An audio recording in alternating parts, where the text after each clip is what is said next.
Via libera alla finanziaria regionale senza le 82 norme cassate dal commissario dello Stato e al disegno di legge sul mutuo da 558 milioni di euro collegato a specifici capitoli di bilancio, tra cui quello che riguarda i forestali e non nella forma generica contestata nell'impugnativa.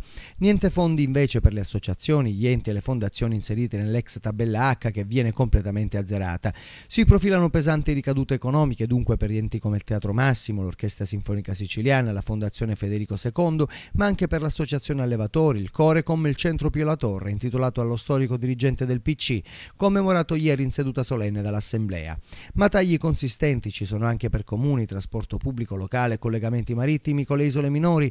In questo caso devono rinunciare a poco più di 100 milioni, cifra contenuta nell'accantonamento negativo previsto nella finanziaria dal governo, che intendeva coprirlo con le entrate derivanti dalla valorizzazione dei beni immobili della regione, norma anche questa bocciata dal commissario e non recuperata almeno in questa fase dal governo.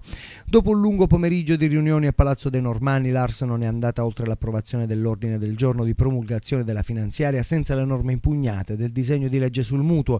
In commissione bilancio non c'è stato accordo sugli altri tre testi del governo. Il primo appostava nel fondo globale 77 milioni di euro derivanti da risparmi di spesa assegnati ai lavoratori dell'ente Acquedotti Siciliano, 1000 persone che a questo punto rischiano di non poter ricevere gli stipendi. I due disegni di legge approvati in commissione bilancio, ma solo a maggioranza, non sono stati neppure discussi dall'aula rinviata al 9 maggio, il giorno dell'udienza preliminare per il governatore Raffaele Lombardo, che comparirà davanti al GUP di Catania con la richiesta di rinvio a giudizio per concorso esterno in associazione mafiosa.